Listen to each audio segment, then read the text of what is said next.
कहते हैं कि गलत काम आप जब करते हो उसके बाद में आप लाख कोशिश क्यों ना कर लो बचने की, पर पुलिस आपको कहीं ना कहीं दबोच ही लेगी।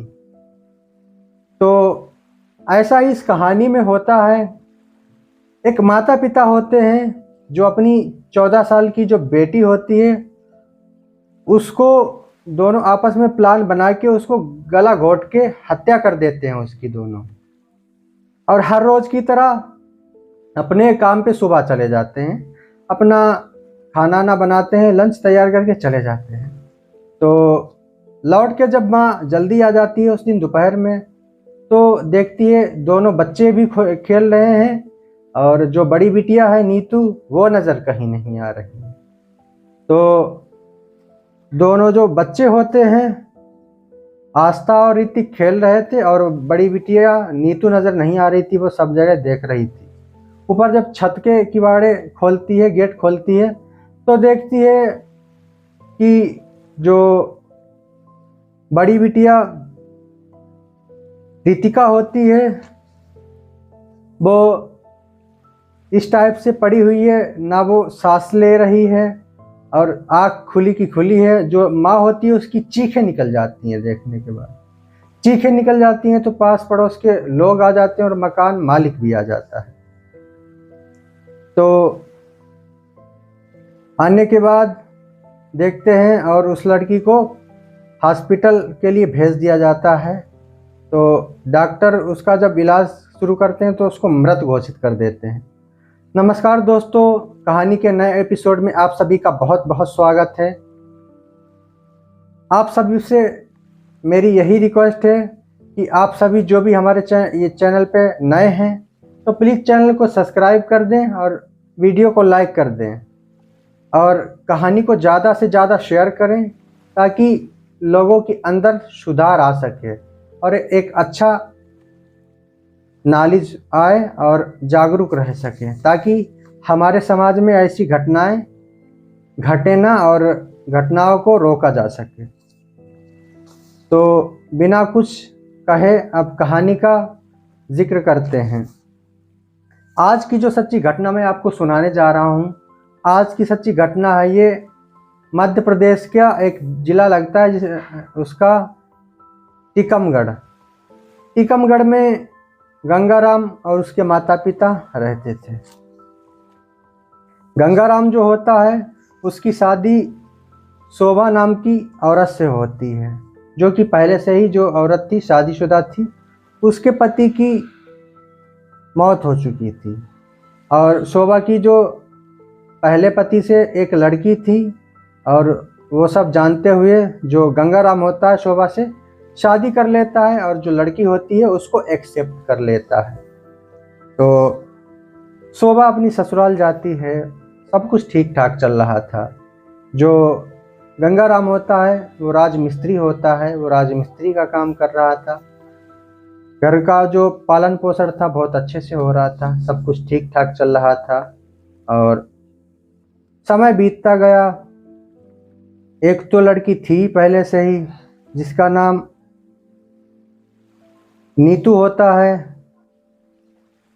नीतू अपने माता पिता के पास ही रहती थी। कुछ समय गुजर जाता है, कुछ सालों बाद गंगाराम और शोभा से दो बच्चे होते हैं, जो एक लड़का होता है और एक लड़की होती है।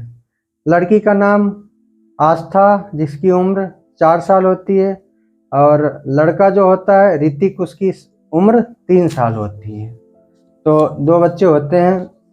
अब जो गंगाराम था उसको कहीं ना कहीं लग रहा था कि अब हमारा जो गुजर बसर है यहाँ रहने से हो नहीं पाएगा और तनख्वाह भी ठीक ठाक नहीं मिलती है, दिन भर की जो दिहाड़ी होती है वो कम मिलती है। और वो शोभा से बात करता है, बात करने के बाद ये दोनों फैसला लेते हैं और फैसला लेने के बाद ये हरियाणा के सोनीपत इलाका में आते हैं। उसका थाना राय लगता है। राय के क्षेत्र के एक छोटे से गांव में किराए पे कमरा लेके रहने लगते हैं। अब ये जो शोभा और गंगाराम होते हैं कंपनी में काम करना शुरू कर देते हैं। गंगाराम होता है मिस्त्री और शोभा उसके साथ हाथ बंटवाती है, हेल्पिंग करवाती है।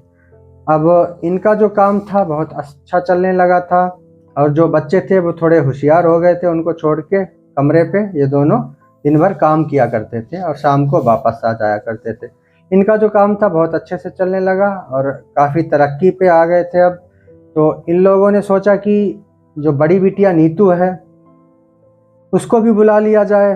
वो टीकमगढ़ में अपना दादा के पास रहती थी, तो ऐसा ही होता है, ये दोनों बुला लेते हैं। अब 2021 से 23 तक का वक्त आ जाता है और बिटिया को भी बुला लेते हैं, नीतू को। नीतू को बुलाने के बाद नीतू आ जाती है। जो माँ होती है बोलती है बिटिया जो है पढ़ेगी और हाथ बंटवाएगी। अब हर रोज़ की तरह जो नीतू होती है वो जब उसकी माँ जब शाम को आती थी तो नीतू थी अधूरा खाना बना लेती थी और अपनी माँ का आधा हाथ बंटवा देती थी।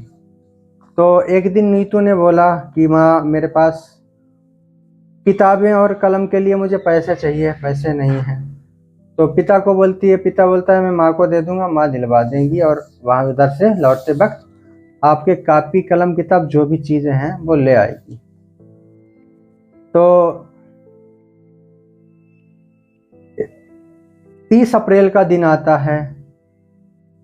30 अप्रैल का दिन आता है। रात को जो ये दोनों पति पत्नी होते हैं उस लड़की नीतू का रात के 2 बजे गला घोट के हत्या कर देते हैं और सुबह जो लड़की की लाश होती है उसको छत पे डाल देते हैं और हर रोज़ की तरह काम पर चले जाते हैं। काम पे चले जाते हैं और जो नीतू की माँ होती है वो दोपहर में ही आ जाती है और देखती है कि आस्था ऋतिक खेल रहे हैं और जो नीतू है वो कहीं नज़र नहीं आ रही। तो इधर उधर देखती है, छत के किवाड़े खोलती है, गेट खोलती है, तो वहाँ देखती है। देखने के बाद उसकी चीखें निकल जाती हैं। चीखें निकल जाती हैं तो मकान मालिक भी वहाँ पे आ जाता है और पास पड़ोस के लोग भी वहाँ पे आ जाते हैं। तो उस लड़की को हॉस्पिटल के लिए ले जाया जाता है। लड़की हॉस्पिटल पहुँच जाती है। इधर लड़के के पिता गंगाराम को फ़ोन किया जाता है, वो भी रोते धोते भागता आता है।